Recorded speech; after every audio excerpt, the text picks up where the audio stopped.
everybody, and welcome to episode 138 of the Ron and Brian podcast. I am Ron, as always, joined by the 1988 All-Valley Karate Champion, Brian. Brian, how the heck are you this week, my friend?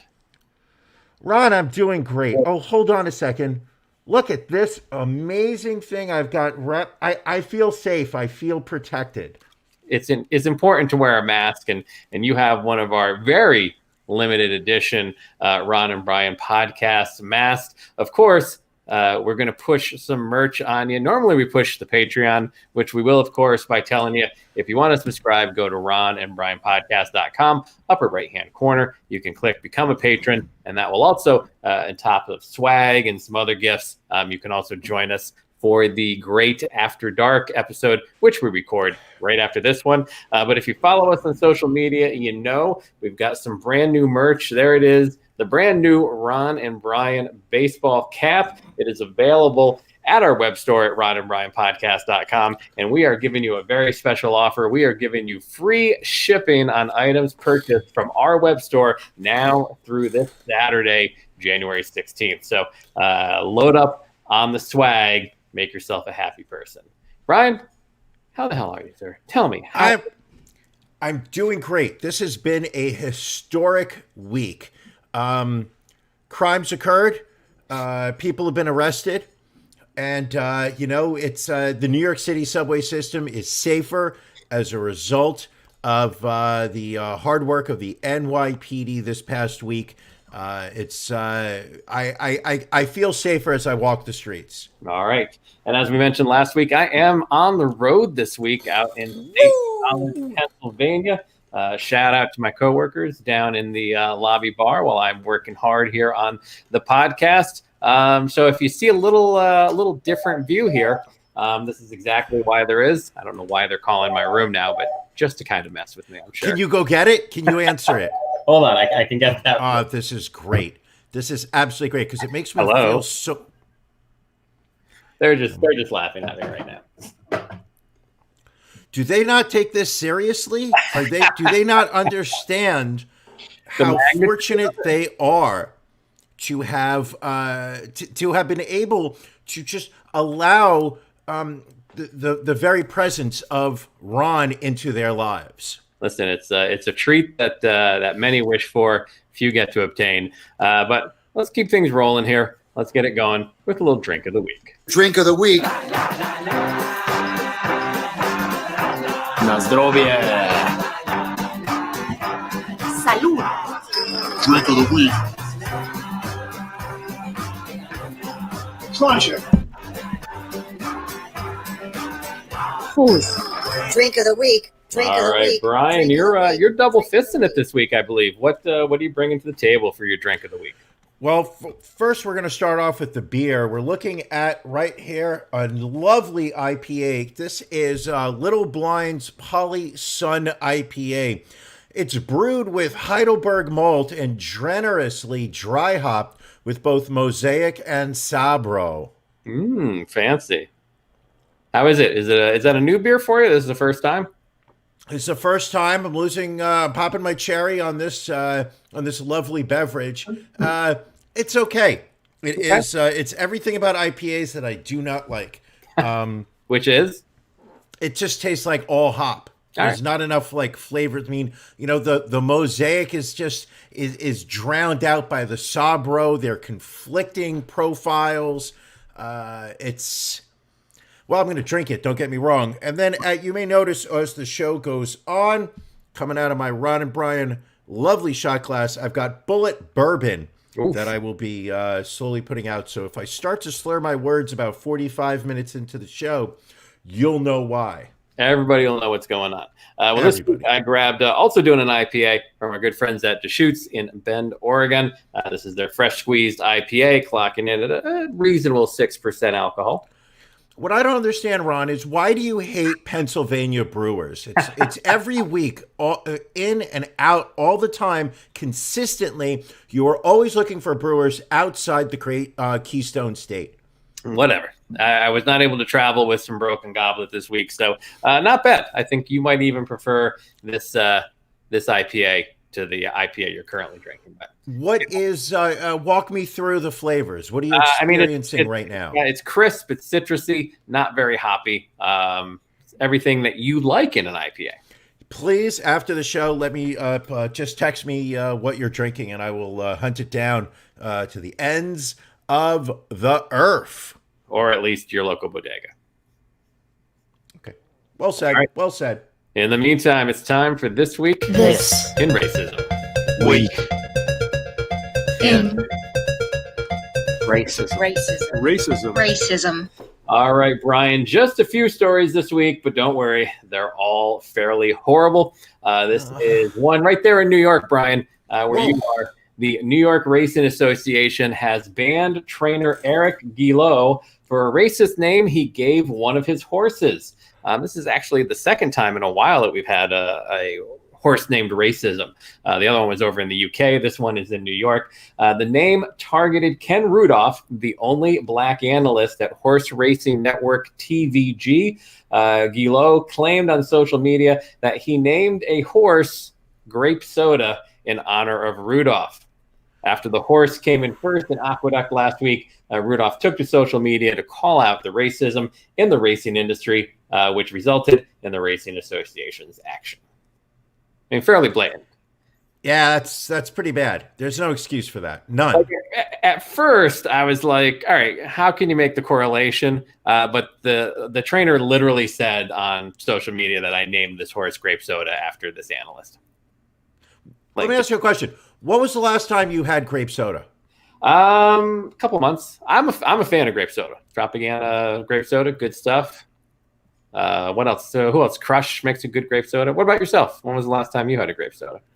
Maybe 4 or 5 years ago. It's just not something that I would grab at my local bodega, as you like to speak ill of my shopping options. Fair enough. Let's see. Attendees at last week's annual meeting of the Society for Historical Archaeology were shocked by a public online altercation that included a past president of the organization using a Nazi salute and phrase during the conference's opening session. Robert Schuyler, an archaeologist at University of Pennsylvania, had interrupted the session speaker, and when she corrected him, he responded by thrusting his hand in the air and saying, "Sig Heil to you." Hey. Contacted by the UPenn student newspaper, Schuyler admitted to the behavior, but said he regretted his choice of words and, of course, does not support Nazism. He also does not think he should be disciplined, but instead, quote, yelled at. Oh, absolutely understandable. That'll learn him. The Phoenix Police Department, going up to Phoenix, Arizona. The Phoenix Police Department is investigating after a virtual funeral for civil rights icon and city leader Calvin Coolidge Good was interrupted on Tuesday by hackers yelling racist slurs. About a half hour into the service, a voice was heard yelling racial slurs over the funeral speaker. The church hosting the stream on Facebook shut it down and reopened it in a new stream. However, no suspects have emerged as of yet. And our final story this week, again in your neck of the woods, Bayonne, New Jersey. Hold on. Time out. You are not going to dump Bayonne, New Jersey onto me. That is not okay. Bayonne, New Jersey is closer to Philly culturally than it is to New York. Fair enough. Well, anyway, in Bayonne, 60-year-old Claudia Emanuel has been charged with harassment after verbally assaulting a black neighbor. Emanuel had been yelling at her mail carrier for the mail being late. When her neighbor, Tamika Bordeaux, intervened, Emanuel then followed Bordeaux for a few blocks, yelling the N-word at her.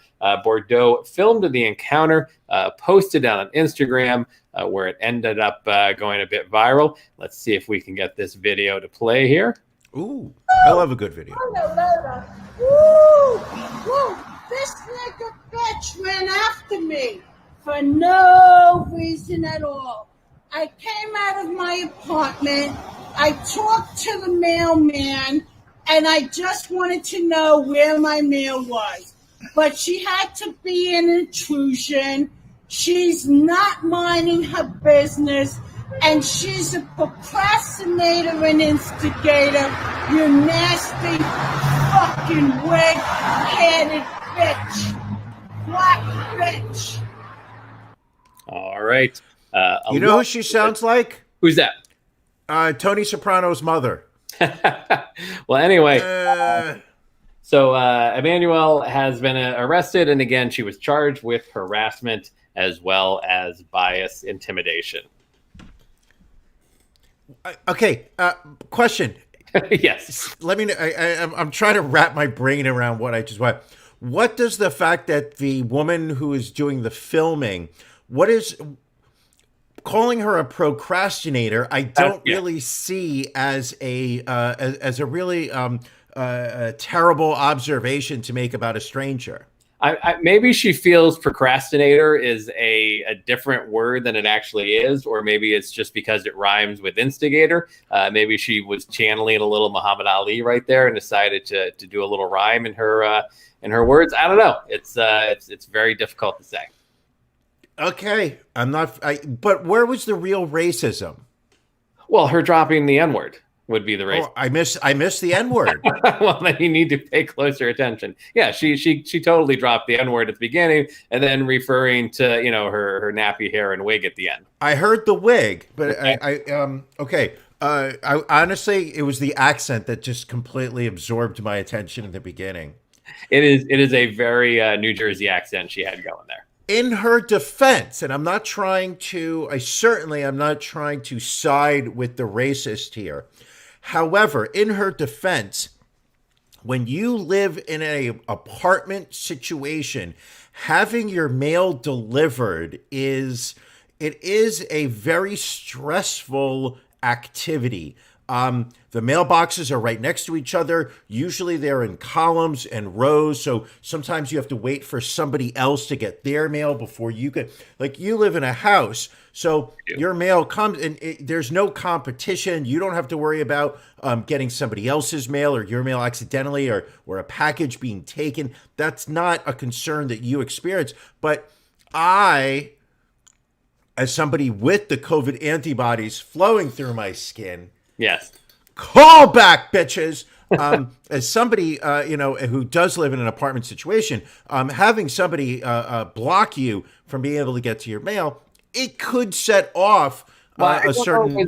I don't know if it was a situation of her being blocked to get to her mail. She was literally, this woman was yelling at her mail carrier because her mail was late. And Tamiko was just walking down the sidewalk and apparently instigated and procrastinated. I thought she was procrastinating. Injected herself, and that clearly was where some of the anger was derived from.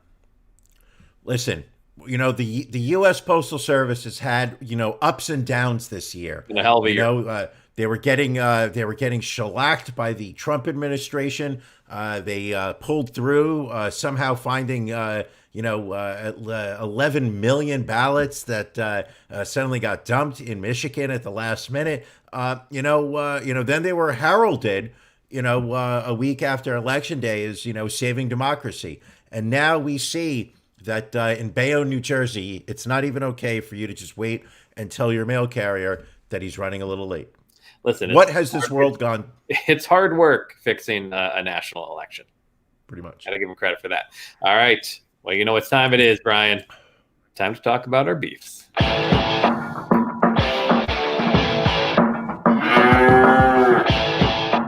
Ron and Brian's Beef of the Week.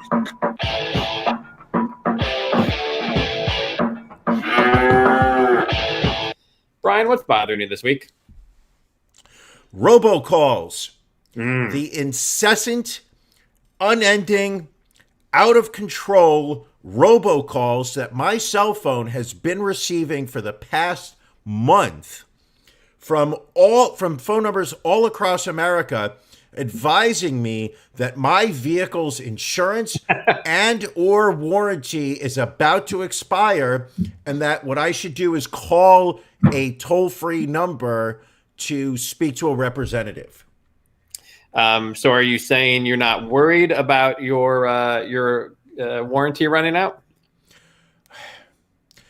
Ron, I don't own a car. There's no vehicle. There is no legitimate vehicle in my past, my present, or my future.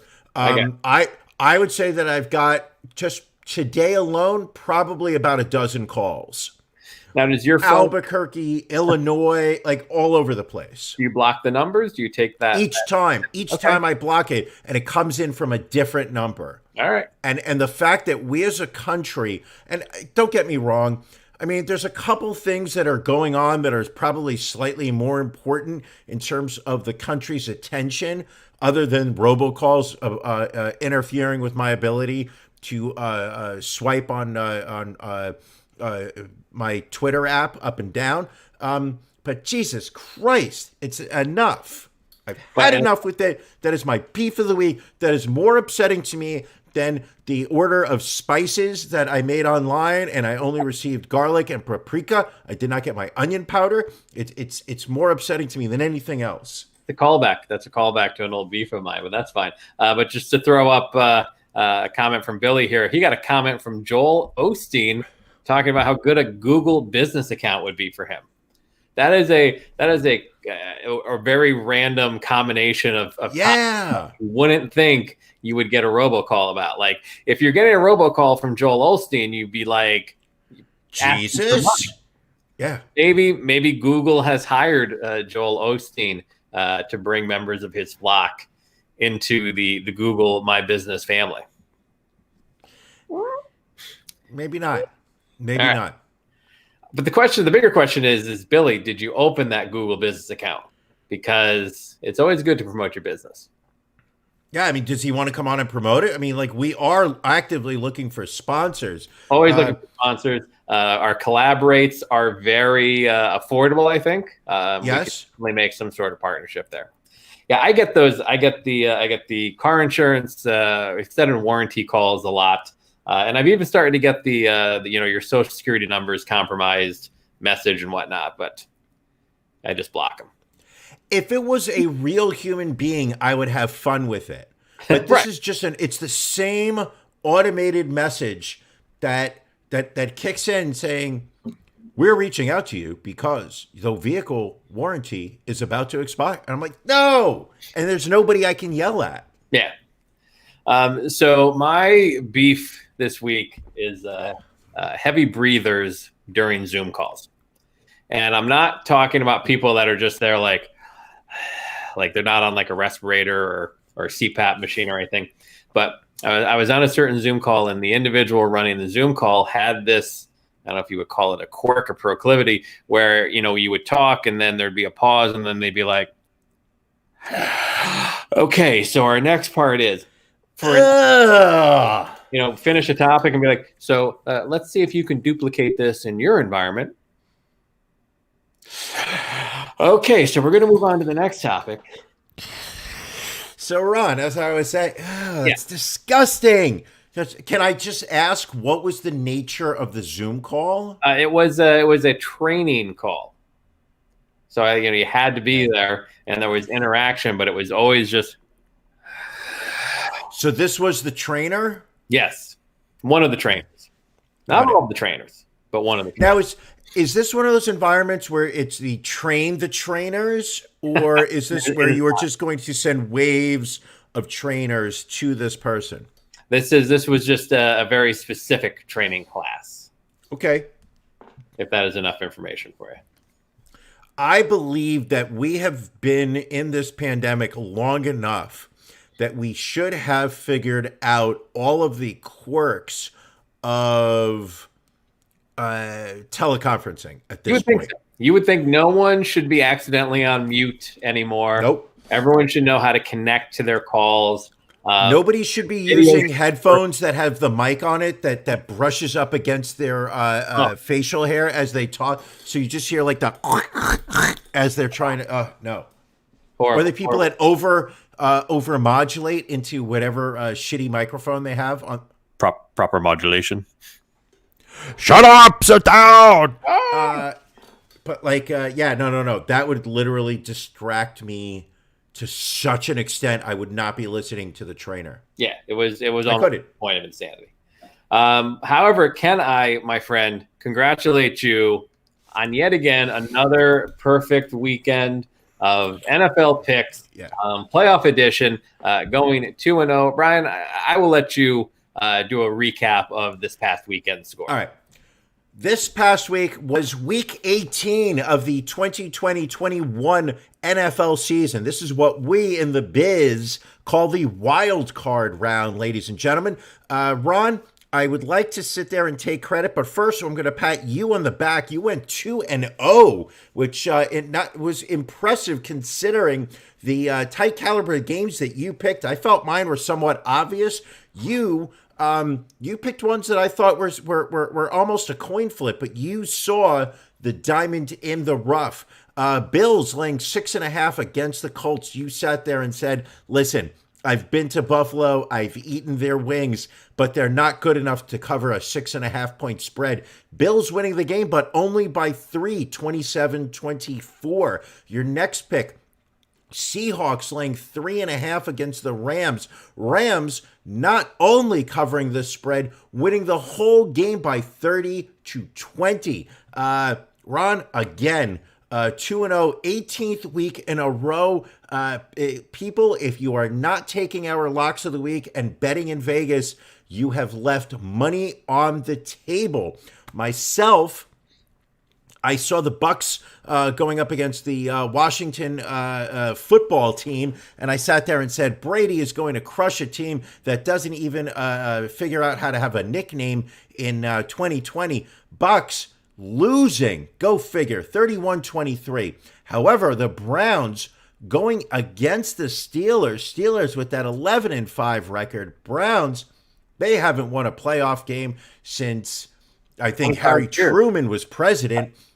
Browns winning 48-37. We're winning 28-0 before the first quarter ended. I was patting myself on the back early on, and I made sure that I only patted myself on the back and no other body part, because this is a family show and I'm not looking to get fired. And listen, you're being very humble. You had called me before the Cleveland game, and you said, you know what, Ron, screw it. I'm taking Cleveland straight up. Forget getting 6 points. I'm putting a large chunk down. And listen, it was a ballsy move, and it paid off. Good question from Billy. Billy chipping in strong here early this episode, asking if leaving money on the table, is it worse than leaving $900 at a strip club? By far, if you're spending $900 in a strip club, that means that you are getting 45 dances. Right? Think about it. You're getting something for your money. Now, you may wake up the next morning and try and understand how you took $1,000 out of a ATM machine in a strip club, and all you are staring at are 520s. That's not a good feeling. However, when we are sitting there saying, here are our locks of the week, we have gone 2-0 for 17 weeks in a row to sit there and not take our picks and put some of your money down on it. Keep in mind, people, $600 stimulus checks have been direct deposited into your bank accounts. It literally is the federal government saying to you, we want you to make more money. And this was the thing. A lot of people, did not realize with Senate Majority Leader Mitch McConnell, was when people pressed him in the media to, why is it that you are not offering the $2,000 stimulus checks, but you're only approving a $600 stimulus check to Americans? Mitch McConnell said, listen, every week, Ron and Brian podcast put 4 football teams up as their locks of the week. They have not lost once this season. If anybody cares about their $2,000, take the $600 that we're giving them. Parlay. I don't know what a parlay is. Parlay those 4 teams into back and forth, up and down, which you normally have to pay extra for, Cotton. However, you take that with those 4 picks, $2,400 is what you'd have right now in your pocket. So this way you could cover your vehicle's warranty and or insurance that's set to expire. Well, Brian, when people have that sweet, sweet stimmy money burning a hole in their pocket, what are your picks this upcoming weekend for the NFL? Ooh, okay. This week, I like 2 games, and I like them a lot. All right. Bills struggled against the Colts. This week they're going up against a team that's even stronger. Ravens, who I actually thought were going to be favored going into Buffalo. The Ravens are getting 2.5. I say take those points. Then I did watch the Browns destroy the Pittsburgh Steelers, but I knew the Pittsburgh Steelers. I've watched the Pittsburgh Steelers, and the Kansas City Chiefs are not the Pittsburgh Steelers. Chiefs -10, lay the points. Ron, what about you? All right. Well, you've got the LA Rams going into the frozen tundra of Lambeau Field. Green Bay is favored by 6.5. Aaron Rodgers having an MVP season, getting close to the end of his career. You have to figure he wants to run deep into the playoffs this year. I like Green Bay Playoffs. And then on the flip side, you've got a classic matchup of two future Hall of Fame quarterbacks. You've got New Orleans, Tampa Bay coming in. New Orleans embarrassed Tampa Bay earlier in the season. I think Tampa Bay returns the favor. Tampa Bay +3 at New Orleans. Take it, put it in the bank. Let's do it. Ron? Yes, sir. As I know this is the second week of the calendar year, but one thing that we have a tradition of doing, and I think we've been doing this for 18 straight years. This will be Roughly, 18th. I believe. Yes. Every year we start the podcast, by making our predictions for the upcoming year. We did not do that last week as there was a lot of stuff going on in the news that we felt kind of took priority. A lot of buzz last week. Our democracy had been attacked. There had been an attempted coup by the Al-Qaedas. The Gravy Seals. I got nothing. There's a list of like a dozen of them, and I got like, where's your like Anti-Tifa? Where's your Tifa? I'm drawing a blank. I fucked it up. I apologize to anybody who is right now screaming at their television or computer monitor, their electronic device, their. Anyway, Ron. Of course, we must review our predictions from last year. Yes. See how many we got right, how many we got wrong. Brian, are you ready to tee up your predictions from 2020? I'll go. I'll announce one of my 2020 and how it did, and then you wanted to pick one, and we'll go back and forth. 1-1, yeah. All right. My first prediction last year: Joe Biden wins the Democratic nomination. You're welcome, people. Correct answer. Let's see here. My first prediction last year: after losing in the AFC Championship game, Tom Brady will retire to spend more time making out with his son. Obviously incorrect. Okay. Back in the playoffs, as we just said, and I'm putting money on him. So there you are. Did not come to fruition. All right. My second prediction was Donald Trump will be re-elected president. Thankfully, that one you missed out on, and we're okay with that. I was wrong on that. We are okay with that. Let's see here. Not only will the GOP vote to acquit Trump in the Senate impeachment trial, they will vote him Miss Congeniality. I'm giving myself a correct answer on that one. You know what? I think you got that one. Yeah. I said the New York Yankees will win the World Series. No. I said the New York Yankees will win the 2020 World Series. Double loss on that one. Here's one that's going to hurt real bad, not just from a self-esteem perspective, but also financially. I said the stock market will end the year lower. And if we all know or have been following our 401ks or our stock portfolios, the stock market had a record year, closed at all-time highs. NASDAQ was over about 40% up. S&P 500 was about 35% up. And I think the Dow, which is pretty much old economy, was up somewhere around 29%. So I was definitely wrong on that. Very wrong on that. Let's see. What else did I say here? Oh, continuing his string of frat boy jokes, Elon Musk will announce that the Tesla Cybertruck will have the equivalent of 420 horsepower and a 69-inch drivetrain. I know he thought it. He just never came out and said it. All right. I said that 2019 will be declared the hottest year on record. Unfortunately, we got even hotter in 2020. Yeah, but this was a prediction made in 2019. I believe I got that right. You made it for 2020, though. Okay, but the announcement would have been calculated in 2020. Sorry. In 2021, we were. Sorry, I hate to have to throw my voice at you. I said Papa John will be hospitalized after eating 400 pizzas in 30 days. He will survive, but sweat garlic sauce for the rest of his life. Fortunately, that. Oh God! Remember Papa John announcing he was going to eat all the pizzas? Remember he ate 40 pizzas in 30 days, and he didn't eat all the pizzas. Craziest part of 2020. He sampled 40 pizzas. Let's be honest. I predicted that I was going to get married again. Surprisingly, wrong answer. Nope. We all rooting for you. Nobody put a finger on this ring. Let's see. The Ukraine will open an investigation on the Biden campaign when it is discovered that the No Malarkey Express actually contains 22% malarkey. I felt good about that one. Did not come through. I said that the Ron and Brian podcast will not be invited back to the Philadelphia Podcast Festival. You were actually correct, but more so because they did not have the podcast festival thanks to COVID. I mean, a technicality, but you were still correct. It still counts.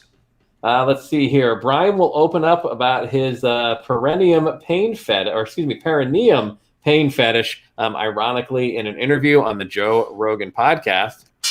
That actually happened. A lot of people missed it after he went to Spotify. But yeah, it was very brave for you to open up like that. I said that Joaquin Phoenix will win the Oscar for Best Actor in Joker. Did he? Yeah. All right. I gotta keep track of that kind of stuff more. But clearly, that was your pick. So I did all the research. I checked my answers. All right, good. Martin Scorsese and Netflix will release The Irishman Part 2, which will just be 6 hours of De Niro, Pacino, Pesci, Liotta, Jimmy Caan, Robert Duvall, and Chaz Palminteri arguing over who gets to eat the last cannoli. Unfortunately, didn't come out. I was disappointed. I was looking forward to that one. All right, Brian, what you got? I said that there will be a significant terrorist attack on a U.S. embassy overseas, qualified by saying, I hope it doesn't happen, but we are long overdue. That was incorrect. All right, let's see. Mike Bloomberg will be elected president after promising to give every voter $20,000 and a free year of Disney+. That would have won it for him, though. I believe it would have. He, you know what? I think Bloomberg had a shot. He came in too late, and he just bombed during the debate. Well, Liz Warren just eviscerated him in that one debate, and I think that hurt. What was your final prediction for 2020? I said that you will divorce your wife and embrace the furry lifestyle. That did not happen in 2020. I apologize. You were wrong again on that one. My final prediction for 2020 was Ron and Brian will continue to deliver amazing content every week, both for free and for subscribers at our Patreon. Hell yes. That's the most important one, my friend. Well, now that we have 2020 in the bag, it is time for us to now look into our crystal ball, determine what we feel is ahead of us for 2021. So let's see how that goes. Brian, give me your first prediction for 2021. The stock market will end the year higher. You're reversing course from last year. Smart. I had a bad year last year, so I'm trying to make up for it. So fingers crossed, market goes up. Understood. Let's see. My first prediction is after finishing his term as vice president, Mike Pence will start a new career as a drag queen under the name Mother Bones. We'll see. I like that. That's not our question. I've got that Joe Biden will have a significant health scare, but will not resign. All right. Brian will file for bankruptcy after buying everything in the Fleshlight catalog. That's going to be awkward. I had that I will marry my Fleshlight in a ceremony held during After Dark. Wow. That's coincidental. Let's see. The New York Yankees will win the 2021 World Series. Really? I'm I have that the Federal Trade Commission will start proceedings to break up Amazon. Predictions. Let's see, what else do we have here? Joe Biden will attempt to postpone his virtual inauguration when he is unable to remember his AOL password. God damn it, that's a good one. We will end the year with more than 20 Patreon subscribers. Oh, I like that number. Let's see here. Oh, here's a good one. With the successful rollout of the COVID-19 vaccines, the far right will hold a national conference to determine other ways they can be inconsiderate to their fellow Americans while causing mass fatalities. I like that one. You like that? I like that one. That's actually very good. I have the Seattle Storm will repeat as WNBA champions. All seeing, all knowing. All right. Jeff Bezos and Elon Musk will battle for the title of richest person on the planet, but they will do so by having their underpaid, underinsured workers battle to the death. Oh, wow. This is odd because my one is Elon Musk ends the year as the world's wealthiest man. Oh, well, I mean, it's very possible we could both hit on that one. We'll take it. Gaze into our crystal balls. All right. Oh, this one I think will definitely hit. Billy will continue to roast Ron and Brian on a weekly basis. Yeah, that was a kind of a gimme. Yeah. I have that the U.S. will rejoin the Paris Climate Accord. I mean, I think that's a good bet. Let's see here. Brian will continue to not watch Brockmire or Kingdom. I feel I'm going to nail that one. I know right now Janelle's blood just started to boil. God damn, that just made me laugh. Oh, that's good. I'm sorry, Janelle. God damn it. I am a piece of garbage. I've got that Adama Barrow will win re-election in the 2021 Gambian presidential election. Little known fact here, Ron, that instead of using paper ballots, elections in Gambia are conducted using marbles. Each voter receives a marble and places it in a tube on top of Richard Gere's rectum. Just kidding. A tube on top of a sealed drum that corresponds to that voter's favored candidate. The drums for the different candidates are painted in different colors corresponding to their party affiliation, and a picture of the candidate is affixed to the corresponding drum. The system has advantages of a low cost and simplicity, both for understanding how to vote and for counting the results. The method is reported to have an extremely low error rate for miscast ballots. So apparently Gambia has a better election system than the United States. All right. Boom! Very nice. Let's see here. Ron, myself, will remain employed the entire year, forcing Brian to think of new ways to insult him. Ron and Brian. Medium to predictions, extra large in the pants. All right. Brian, your 10th and final prediction for the year 2021. Ron will divorce his wife and embrace the furry lifestyle. Right, you're riding on that one. God bless. One of these years, Ron, I will be right. Fair enough. And I'll be honest with you. As much as I've been asking for a throuple, as soon as you divorce your wife, I am sweeping in because I want episode 193 for there to be a whiteboard up against this wall right back here with her handwriting. Fair enough. Let's see. My final prediction: millions of Americans will discover that true happiness only comes from joining the Ron and Brian Patreon to get access to the weekly After Dark episodes. Oh, yeah, baby. It's all about the Ron and Brian Patreon. Ron, run that banner if you can. We're done with predictions. Patreon, you're saying. Run the Patreon banner. Run that. I feel like we have first-time viewers here. I feel there are people who are watching this podcast for the very first time and are sitting there saying, here, take my money. How can I support you? How can I make what you are doing even better? And the link is right there below. Become a Patreon. Join go to ronandbrianpodcast.com, click the link in the upper right-hand corner. We'll take you to our Patreon page. Every week, right after this show, 9:30 Eastern Time, we do what we call After Dark. And Ron, what do we do in After Dark? It gets a little saucy. We cover some of the stories that maybe are a little too taboo for free podcasting.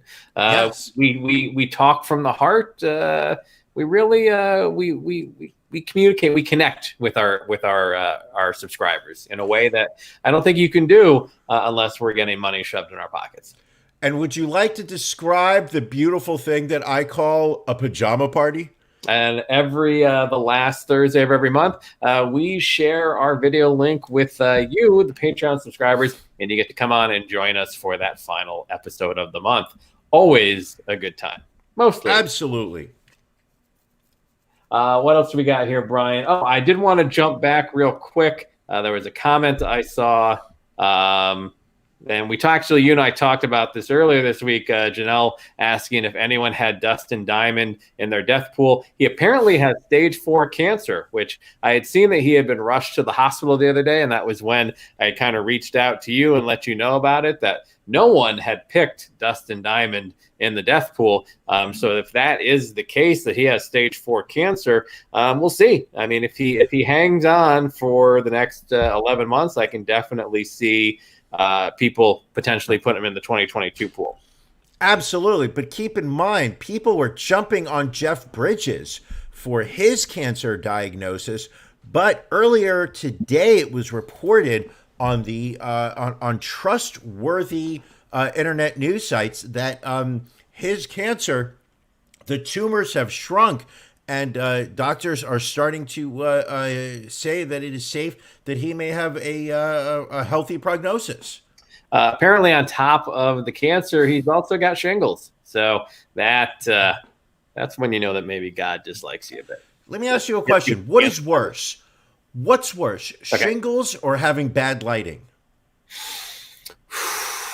It's tough to say. Very tough to say.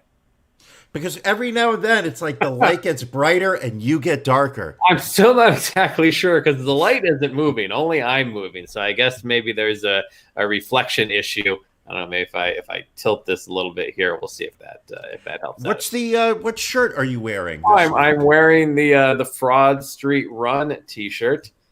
For memories of when you came down and we participated in the Fraud Street Run from Four Seasons Landscaping down to the Four Seasons Hotel in Philadelphia. Quality merch. Not as good as the merch on ronandbrianpodcast.com. Pretty darn close. Absolutely. So what else do we have? More fallout from the... Hold up. Before we do that, Ron, I had a question for you. Okay. What are you watching? So... You want to talk about this? I would like to talk about this. You specifically said to me this week on the podcast, I want to talk about a show I started, but I have now finished and I feel strongly about. So, what is that show, Ron? Talk to us. I finished season 3 of Cobra Kai on Netflix. I know you had previously finished season 3 of Cobra Kai, and I have very mixed emotions about season 3 of Cobra Kai. Whoa, stop. Hold on a second. Yes. You have mixed emotions? I have mixed emotions about it. Now, that implies that you feel one way, but also the other, correct? That would be the definition of mixed emotions, yes. So is it safe for me to assume that you are not walking away thinking that season 3 of Cobra Kai was a gigantic, steaming bag of shit? I don't believe that, but I feel maybe you think that. All right, let's talk about it, Ron. Walk me through your Cobra Kai season 3.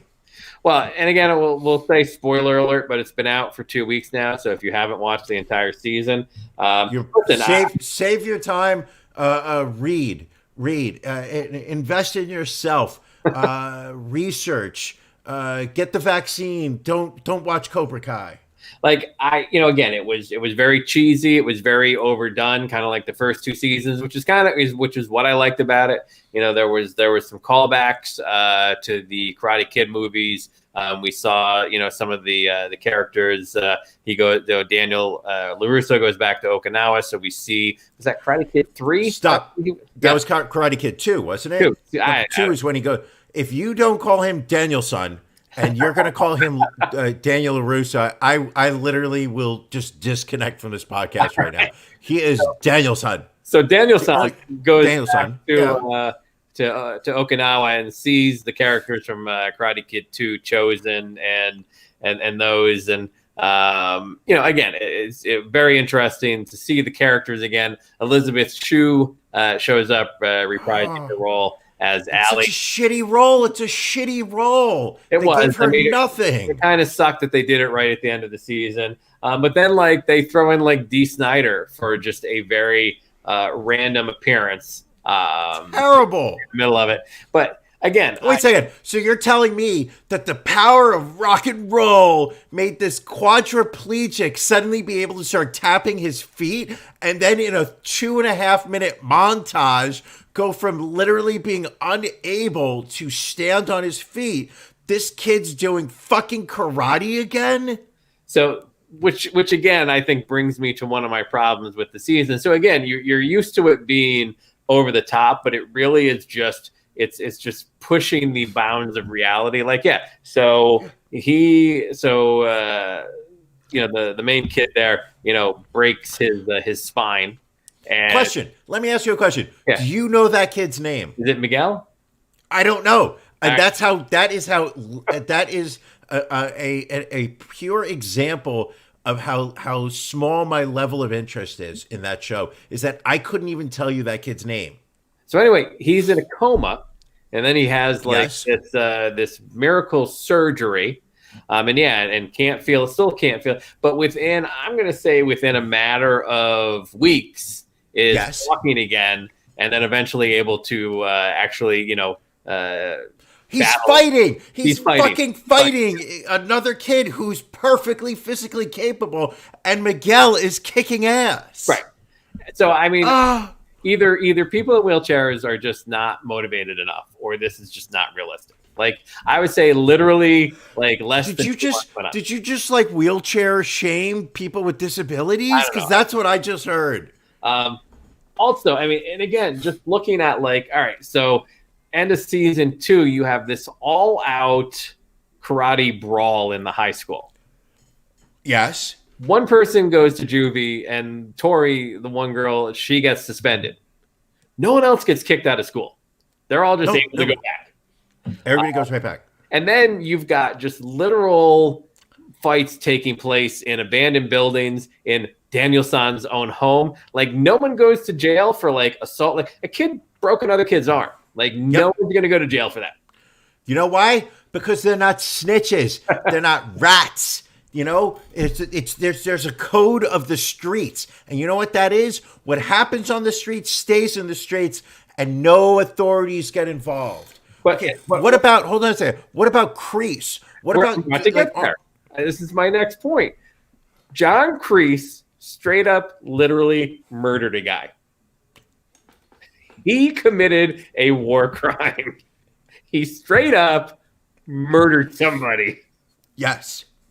Yes. It's not all right, so No, but not only that, but he murdered his supervisor in the military. Officer. Right.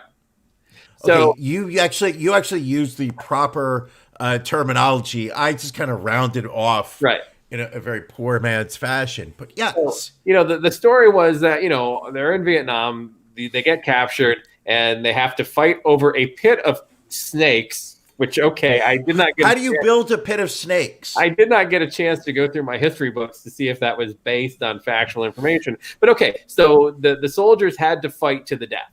So, all right, the soldiers that fought earlier that had to kill their other soldiers, you understand they were forced to do so. But literally, Kreese is fighting his commanding officer. And at that exact moment, the U.S. comes air support is just blowing up the village, but they're all safe. Right. All the Vietnamese are dying of being blown up, Right. but somehow where the American soldiers were, not even a hair was singed from the firebombing. Precise bombing. But then Kreese just literally is his commanding officer is hanging off the bridge. Kreese steps on his foot, lets him fall into the snake pit and die. So we've seen different character arcs. We've seen, Johnny Lawrence has obviously had some redemption. We've seen his backstory and why he was the way he was in the movies. We've seen that Daniel San is kind of a dick. We assume in the movies. We've seen that now that he is kind of a dick. Hawk had his own little, redemptive arch where he was a good kid, then became a bad kid, and then became a good kid at the end. I don't. Which one was Hawk? That was the kid with the mohawk. With the mohawk. No, it's just, I don't know. He became such a piece of shit. How does he redeem himself in a way that we can get past? Well, I will tell you one thing. He didn't straight up murder a guy. All right, that's fair. And that's where I don't get where that character is going. Like, again, whether you're gonna unless their goal is to just make him be the one arching overall villain of the entire show. And yeah, Billy brings up a point about no. Billy cannot. No, Billy under no circumstances is going to defend the shitty writing on this show. It's shitty writing, Billy. You deserve better. You are owed better as a human being on Earth during a pandemic. They owed you a better story. Right. So his girlfriend was dead. Right. So the commanding officer found out that Kreese's girlfriend was dead, which again, a very, very cheesy cop out of a plot point. And he doesn't let Kreese know until he's about to fight him over the big snake bridge. But again, I don't know that it necessarily justifies straight up murdering a guy. No. Well, technically, he didn't really murder. He just pushed the guy into the snake pit. Like, he didn't actually kill him. Yeah, I think the fall and the snakes basically took care of that business. Now, I have a question. They showed two guys fighting right before they got called out there. Why was there no body in the pit? I don't think that was right before. I felt like that was a period. Remember that? Didn't they show the guy coming back talking about it right before they pulled the two? No, there was a break in between that. There was a break in that kid's arm after Hawk literally had him behind. It was like, listen, it was garbage. Oh, one other thing. Yes, sorry, my apologies. The cheesy need to bring back the villain in Karate Kid 2 to be a comedic. What was his name? Chosen, with a Z. I had that tattooed on my forehead when I came out with my first, street album. It was a bad idea. I had to get that tattooed off.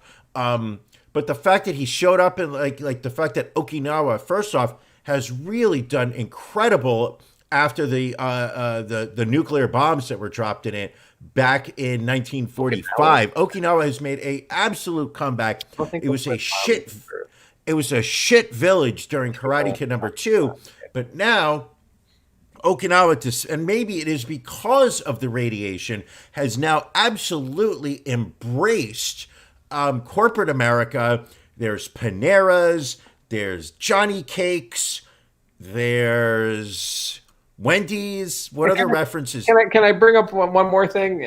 I want you to bring up. There was I actually want you to tell me what you liked about it. But first, bring up the point you want to make. So again, going back to Daniel San, I will use the term that you prefer.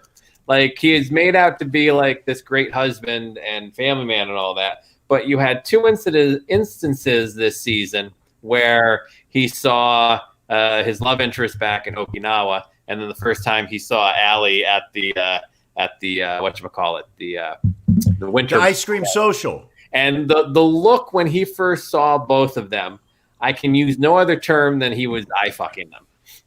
Oh yeah. But keep in mind, his wife is a piece of shit. She publicly embarrasses him at every opportunity she can. But we as a society just are okay with it.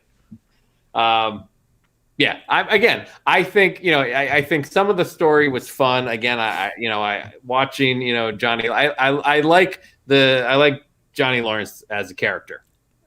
We know that you like him sexually. You've already told me that you have been downloading Cobra Kai fan erotic fiction. Like that he you've really, been like reading he a really lot on the road. truly embodies like someone stuck in like that '80s mindset. Like just the naming his karate dojo Eagle Fang Karate. I got a chuckle out of that because it was very much like an '80s thing, and the kids were like, Eagles don't have fangs. Like it's just, I don't know. It made me laugh. So it's very cheesy. It makes you very reminiscent of the '80s, but just over the top at times. And again, I can't emphasize this enough. John Kreese killed the guy. Can I emphasize one thing that was the biggest outrage of the entire series? Yeah, I would like to hear what that is. Spoiler alert, people. That the season ends on absolutely nothing. The season ends at like this junction where it's okay. Hey, let's have our three. What was two is now three. I like to call it a throuple. It's really a thruple, I think. It's a thruple? Because it's couple, but it's three. You're right. It is a thruple. But why does throuple sound so much better? I would love to keep having you say throuple, though, because it sounds like it should be a breakfast cereal of some sort. I'm such a fucking idiot that I will mispronounce words. Have you had a bowl of your frosted throuples yet today? So, maybe they have some throuples down in the breakfast, the continental breakfast. All I know is you can check out insomnia cookies down there, which I'm missing out on at the moment. Right. Send photos. But the biggest outrage is that the season 3 ends with the 3 dojos showing up in a park. I'm not quite sure. Season 3 ends with the 3 dojos all meeting up in a park, agreeing that, hey, let's battle it out for supremacy at the next All Valley Karate tournament. Yeah. There's no ending here. It's like this season has all been, hey, let's have a build up to season 4. Well, right, exactly. And again, we're going to settle everything in a karate tournament like they did in so many of the Karate Kid movies. So I will be surprised if they've got enough gas to make it past season 4. I think it's had a good run. I think it burns out. Earth to run. This show burned out after season 1. There's been absolutely nothing in the past 2 seasons. It's a total waste of your time, but you're going to watch it anyway. I mean, what else am I going to watch? Kingdom? Well, you could watch the C-SPAN, where this week we have watched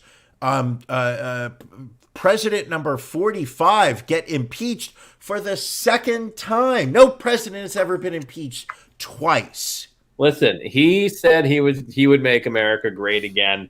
And again, he did that by accomplishing something that no other president in the history of this country has been able to do. So, you know what I think is incredible is that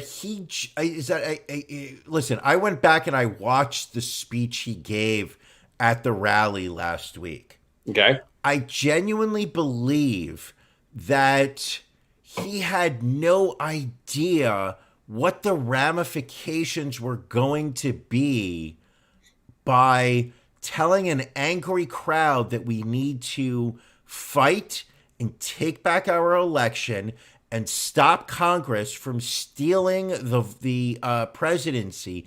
I don't believe that he thought to himself, what is it that I really think is going to happen?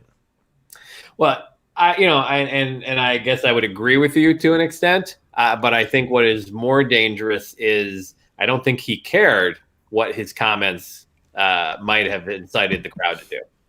He doesn't. I don't think he operates that way. I think he thought, what will make great sound bites? Right. What will make these people smile and clap? Like, he is one of these. He needs an immediate satisfaction. He needs the immediate pleasure cycle of I say this and people reward me. That's how he operates. So if he feels that the people want to hear something, he's going to say it for them just so that he can get the applause, because that makes him feel validated.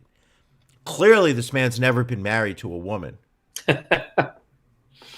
But yeah, so and it's just it is entertaining to me to watch the actual shock of people that broke into the Capitol as the FBI very easily hunts them down since they posted videos and photo on various social media, getting arrested and being shocked that they are getting charged with the level of offenses that they are getting charged with. I think, hold on a second. I think that the level of offenses they're being charged with is like a first round charge. Oh, yeah. These are placeholder charges so that they can justify that there is a court case going on in the process against these people. They haven't even hit these people with the real charges yet. Yeah. Like right now, they've got them on, what is it? Having unauthorized access to a government building. Right. I mean, they are finding that there are computers that held sensitive information that are missing from the Capitol. Obviously, there's a capital murder charge pending for those individuals responsible for the death of the police officer that day. The one that was cop died. They right. killed a police officer. That's something that I think has just been. It seems like it's almost been glossed over that these and keep in mind, I know there's a theory that it was Antifa that did this, but we're going to put that aside. We'll get to it. We're going to address it. Maybe not this week, at a later time. But a police officer that was defending the building was literally beaten to death. I mean, to maybe kind of put this in context. In the same way that John Kreese straight up murdered a guy, Trump supporters straight up murdered a Capitol police officer. So are you saying that the Capitol siege is like Cobra Kai season 3? More like season 2. Okay, but nobody died in season 2. We had Miguel. We had Miguel getting thrown off the. And what was up with Robbie? What was the whole fucking point of Robbie in season 3? Can you explain that to me? I don't know. It's like he's kind of not in jail, but then he goes to jail. He was in juvie, but it was the toughest juvie in the country apparently. But also, you can apparently just have like breakout fights in juvie, and I don't know. Doesn't remind me of time in juvie. In the defense of that aspect of it, I would imagine that if you are a guard in juvie, I imagine you let the fights go just for sport. Well, you probably put some money on it. Speaking of money, go back, rewind, listen to our locks of the week, where we talk about the 4. We guarantee 4 wins. So let's do before we head on out of here. We do have. Whoa! Look what Billy just put up there. Let's discuss. So let's see here. Robbie is Luke Skywalker. Kreese is Palpatine. Johnny is Vader. I mean, I don't think that's an original thought. I'm going to guess that Billy read that somewhere because I know that he is subscribed to multiple email blast chains from Cobra Kai fan groups. I mean, I could see the correlations there. I see it there too. I mean, let's face it is a standard hero's journey. Listen, I think we all recall in Return of the Jedi, I believe it was, when they were on the forest moon of Endor, and Vader hopped into his sweet T-Bird and tore around the moon. I see it. I see the connections there. Yes, and don't you remember Dee Snider was giving the concert to the Ewoks?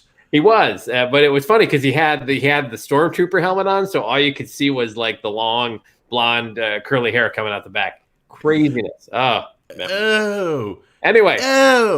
Celebrity obituaries, Brian. We talked about the 2021 death pool on last week's show, and then the very next day, some people cashed in points. We talked about how Tommy Lasorda was one of the more mentioned name, and he passed away at the age of 93. So we had 5 people, I think, 5 or 6 people collecting 7 points from that. But more importantly, Ron, obviously points were put up on the board for our 2021 death pool, but more importantly, there were a lot of points that were left on the table. Listen, we know how important it is to not leave points on the table. 19 points. Siegfried Fischbacher, the namesake partner of the iconic entertainment duo Siegfried and Roy. Siegfried dies at the age of 81 from pancreatic cancer. Well, his longtime partner and on and off again Tiger victim Roy Horn, he died last year from COVID-19 at the age of 75. This year, Siegfried, we lost at the age of 81. People, that was 19 points you could have easily scooped up. Not one person took them. Not a lot of points here, but a sad obituary. Widow of TV icon Mr. Rogers, Joanne Rogers, passing away at the age of 92. So again, 8 points left on the board. When did Mr. Rogers pass away? I would say a couple years ago, right before that documentary on the sexual abuse allegations. He passed away in 2003. I did not realize it had been that long. He's been dead for 17 years? He has been. He passed away in 2003 at the age of 74. Do you know who's been dead for 17 hours? Who's that, Brian? Dr. Harold N. Bornstein, passing away at the age of 73 last Friday. Dr. Bornstein was President Donald J. Trump's personal physician and attested earlier this year that Donald Trump is the healthiest individual ever elected to the presidency. There is already reports in the mainstream media that his office was raided by secrets. That guy's a piece of garbage. Look at that. That's the picture that he looks like he looks like the kind of guy that performs his own prostate exams. Doesn't he? I mean, it's very possible. Like he's just one of those like. He looks like a guy that you're not surprised passed away. He doesn't look. No. But apparently, I saw on Drudge Report earlier today that there are already comments that his office was raided by Secret Service and files were removed from the office. We're imagining that those are Donald Trump's medical records for heaven forbid it comes out that apparently being 305 pounds and being a Adderall addicted alleged, diaper wearing alleged, human piece of shit proven. Yes. That heaven forbid his medical records leak out. And lastly, General Hospital vet John Riley passing away at the age of 86. I actually had to look up a photo on this one too. Has one of those faces when you see him, you're like, oh yeah, that guy. He was great. He was great in Walk Hard. Yeah. And I also felt that he did a great job in Talladega Nights as Will Ferrell's straight man. You know, the scene when they are sitting there, it's Will Ferrell, it's John Riley. Or thinking of a different John Riley. What?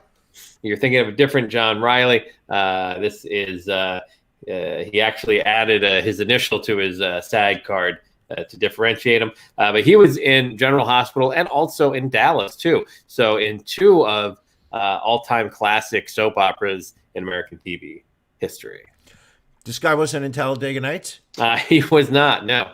This is not the guy that was in Step Brothers. No. I think you might be a little bit confused. I don't know who he is then. Never seen it before. Sorry. All right. Anything else this week? I mean, apart from, COVID continuing to ravage. Listen, people, it's getting worse before it's getting better. Let's save it for later. Ron, what do we have queued up for the Patreon for those people who are sitting there right now saying, I've got 21 minutes to go to patreon.com/Ron and Brian podcast. Right there, you see it. Click the link, goes right to our website. There you will see in the upper right-hand corner a link to our Patreon. Become a patron. Help support the show. The money that you will be giving us on a monthly basis, we put back into the show. It helps pay for everything you're looking at. Ron, what do we got lined up? Just a few of the stories coming up after dark. We're going to find out why using a chastity cage that's connected to the internet might not be the best idea. Brian has learned how to properly pronounce the word thruple. We're going to talk about a thruple of a troll, a fairy, and a leprechaun. We got a guy who grew psychedelic mushrooms inside of his body, which turned out about as well as you expect it would. Probably not. And, just some great stuff about how you can figure out if your partner is cheating on you during COVID. Just some real up with people. Now, would one of those examples be when your partner says, hey, I have to go to State College, Pennsylvania for a business trip? Like, could that be kind of like a... Are you appear to be besmirching my reputation, and that will. Oh, I'm smirching. I'm not besmirching. I am all about the smirch. And I do also want to talk about this. Fascinated me. There was a story in the New York Times this week about literal millionaires who are locked out of their Bitcoin futures because of lost passwords. Ooh, yes, save that for after dark. Save it for after dark. I want to laugh. I want to laugh at the wealthy losing money. And the funny thing is they're really not wealthy. They are wealthy because they have this Bitcoin, but they can't access it. Like, these are people that have gotten this Bitcoin and should be millionaires or even billionaires. And not so much. But keep in mind, I got Bitcoin earlier this year, went to the doctor, got some penicillin, and it's all gone. I mean, there's absolutely, there's no remnants of it. Clean bill of health. A little confused, but that's all right. What? We'll get it straightened out. So once again, thank you everybody for joining us on the podcast. For you Patreon subscribers, we look forward to seeing you after dark in just about 18 minutes. Again, if you want to become a Patreon subscriber, go to ronandbrianpodcast.com. If you want some merch like the hat Brian just popped on, go to ronandbrianpodcast.com. Free shipping for items purchased on the website between now and Saturday. Otherwise, listen to us wherever you get fine quality podcasts. Rate and review us. Share us with your friend. We probably got other surprises coming up soon. We got some. We might have an app coming. We're looking into that, and we'll let you. And guys some exciting guests. We've Hopefully got several lined guests. up over the next couple weeks and months. We did some. We had some guests last year. Some worked out very well. Some guests did not work out very well. And Brian has learned how to handle when they don't go well a little bit better than he did in the moment. All right, sounds good. Anything else for the fans this week, Brian? No, I appreciate everybody that just spent the last hour and 20 minutes with us. That makes me feel a little bit better. I enjoy the community that we have grown, and look forward to it continuing to grow. All right. Thanks for tuning in. I'm also looking forward to seeing how many light changes can happen without you even moving. Like, if is your hotel room not haunted? Like, what is going on there? Clearly, out of nowhere. Listen, if we can be perfectly transparent, Brian bought himself a ring light, which is why he looked so well lit. Clearly, I need to purchase something for when I'm traveling. I'll be back in the Ron and Brian studios next week, so you'll see a very familiar whiteboard and better lighting. But in the meantime, thanks for joining us, and we will be back next week.